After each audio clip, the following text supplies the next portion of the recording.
हम लोग बीएसटी का फर्स्ट चैप्टर आज पढ़ने जा रहे हैं। फर्स्ट चैप्टर का नाम है प्रबंध। प्रबंध कला विज्ञान दोनों है। इसे करने के लिए हमें ज्ञान अनुभव की आवश्यकता पड़ती है। इसे सर्वव्यापी कहा गया है, यानी इसका उपयोग सभी जगह होता है। कैसा भी संस्था छोटा हो या बड़ा हो, प्रबंध की आवश्यकता पड़ती है। नेक्स्ट है प्रबंध की विशेषताएं। इसमें हम लोग फर्स्ट देखेंगे प्रबंध एक सामूहिक क्रिया है। प्रबंध को एक सामूहिक क्रिया इसलिए कहा गया है क्योंकि यह अकेले नहीं हो सकता। इसके पूरे उद्देश्य या कार्य को करने के लिए हमें व्यक्तियों की जरूरत पड़ती है, जिस कारण इसे हम लोग सामूहिक क्रिया कहें। फिर नेक्स्ट है प्रबंध एक सतत प्रक्रिया है। सतत का अर्थ होता है जो हमेशा चलता रहता है। किसी भी संस्था या घर में किसी भी कार्य को करने पूरा हो जाने के बाद फिर अगला कार्य किया जाता है और उस कार्य में हमें प्रबंध की आवश्यकता होती है। प्रबंध के होने से हम लोग को उस कार्य को आसानी से पूरा करने की सहायता मिल जाती है, इसलिए हम लोग इसे सतत क्रिया करते हैं। नेक्स्ट है प्रबंध सर्वव्यापक है। इसका कहने का अर्थ यह है प्रबंध सभी जगह है। कैसा भी संस्था छोटा हो बड़ा हो, लाभकारी हो या अलाभकारी हो या कोई गाड़ी क्यों ना हो, सभी जगह प्रबंध की आवश्यकता होती ही है। नेक्स्ट प्रबंध एक सामाजिक क्रिया है। इसका कहने का अर्थ यह है प्रबंध को सामाजिक क्रिया इसलिए कहा गया है क्योंकि प्रबंध हमेशा समाज के बारे में सोचते हुए ही कार्य को करता है और प्रबंधक जो प्रबंध कार्य करता है वो भी एक समाज का अंग ही है, जिस कारण इसे हम लोग सामाजिक क्रिया कहते हैं। नेक्स्ट देखते हैं प्रबंध की विशेषता में ही प्रबंध उद्देश्य निर्धारित करता है। प्रबंध के द्वारा ही संस्था में का क्या उद्देश्य है या किसी कार्य का क्या उद्देश्य है उसका निर्धारण प्रबंध ही करता है, इसलिए हम लोग प्रबंध को उद्देश्य निर्धारित क्रिया कहते हैं। विशेषता यहाँ पर खत्म हुआ। अब हम लोग देखते हैं प्रबंध की प्रकृति। प्रबंध की प्रकृति में फर्स्ट में है प्रबंध विज्ञान एवं कला दोनों है। तो प्रबंध को करने के लिए ज्ञान की आवश्यकता होती है, जिस कारण इसे हम लोग विज्ञान कह दिया। और नेक्स्ट में है कला। प्रबंध को करने के लिए हमें अनुभव की भी जरूरत है। बिना अनुभव के आधार पर हम लोग प्रबंध को नहीं कर सकते हैं, इसलिए इसे कला कहा गया है।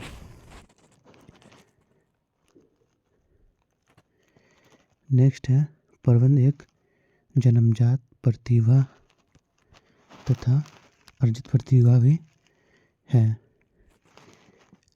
कुछ व्यक्ति जन्म से ही योग्य, कुशल एवं अनुभवी होते हैं, जिस कारण वो हर कार्य को अच्छे से समझ लेते हैं और उसे पूरा भी करते हैं, इसलिए इसे जन्मजात कहा गया। प्रबंध एक अदृश्य शक्ति है। इसका कहने का अर्थ है प्रबंध दिखता नहीं है, इसको महसूस किया जाता है और एक व्यक्ति अपने बातों को दूसरे व्यक्ति तक पहुंचाता है।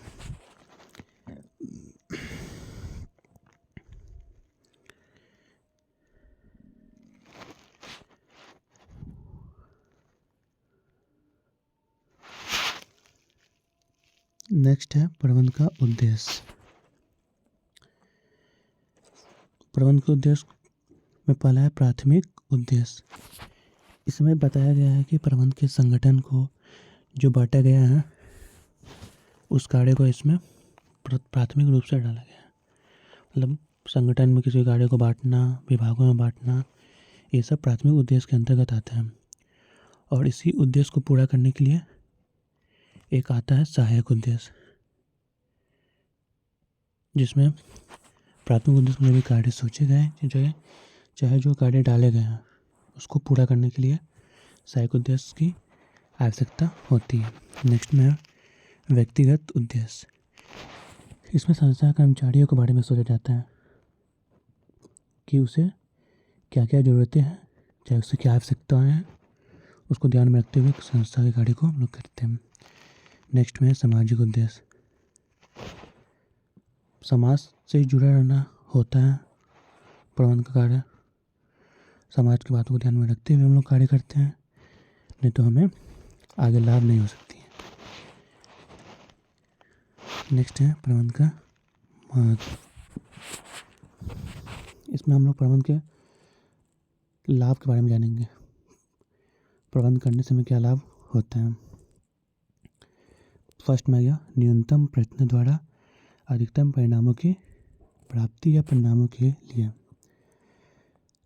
प्रबंधन में हम लोग हल्का सा सोच विचार कर लेते हैं किसी कार्य के बारे में, तो हमें उसी कार्य से बहुत अच्छे परिणाम, बहुत अच्छे रिजल्ट देखने को मिलते हैं। इसलिए इसे न्यूनतम प्रयत्न द्वारा अधिकतम परिणामों की प्राप्ति में रखा गया है।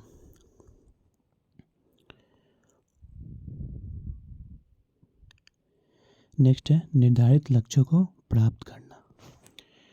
प्रबंधन निर्धारित लक्ष्यों को प्राप्त करने के लिए ही बनाया जाता है। मतलब संस्था के पास जो उद्देश्य है उसको पूरा करने के लिए, या जो लक्ष्य संस्था सोची हुई है उसको पूरा करने के लिए ही प्रबंधन की जरूरत पड़ती है।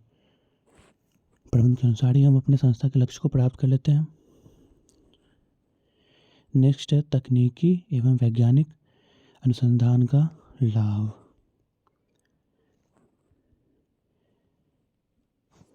तकनीकी यानी टेक्नोलॉजी एवं विज्ञान अनुसंधान से लाभ हो। कहने का अर्थ यह है कि हमें अगर प्रबंधन कार्य करने के लिए कुछ बाहरी संसाधनों की भी आवश्यकता होती है, जिस कारण उसमें तकनीक यानी टेक्नोलॉजी का बहुत ही बड़ा योगदान है। उससे हमारा कार्य बहुत आसान हो जाता है और अपने कार्य को हम तेज़ी से कर लेते हैं।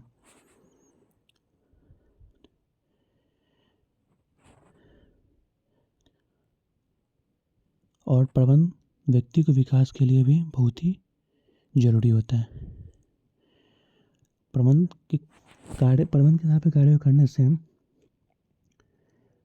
व्यक्ति का मतलब हमेशा लाभ ही होता है, इसमें उसे कोई नुकसान नहीं होता है, जिस कारण से हम लोग कह सकते हैं कि यह व्यक्ति के विकासों के लिए है।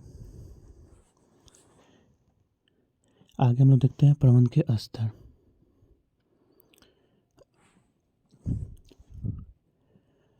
प्रबंधन के 3 स्तर बांटे गए हैं। फर्स्ट में है उच्च स्तरीय प्रबंधन, सेकेंड में मध्य स्तरीय प्रबंधन, थर्ड में निम्न स्तरीय प्रबंधन। उच्च स्तरीय प्रबंधन के अंतर्गत संचालक मंडल, चेयरमैन या उच्च अधिकारी आते हैं। यही योजना को बनाते हैं, क्या करना है, कब करना है, कैसे करना है, किस व्यक्ति के द्वारा करना है, इसमें निर्धारित किया जाता है। नेक्स्ट है मध्य स्तरीय प्रबंधन। इसमें प्रबंधक तथा उसके सहायक लोग आते हैं जो उच्च स्तरीय द्वारा सोची गई योजनाओं को पूरा करते हैं। और लास्ट में निम्न स्तरीय प्रबंधन या पर्यवेक्षीय प्रबंध। इसमें प्रबंधन के सबसे नीचे की बातों को देखा गया है, जैसे कि कर्मचारी हो गया, फोरमैन हो गया, ये सब। इसमें कार्य को शुरू कर दिया जाता है। प्रबंधन का जो भी कार्य है उसको शुरू कर दिया जाता है और इसके आधार पर हम लोग आगे अपने कार्य को बढ़ाते चले जाते हैं। नेक्स्ट है प्रबंधन के कार्य के अर्थ।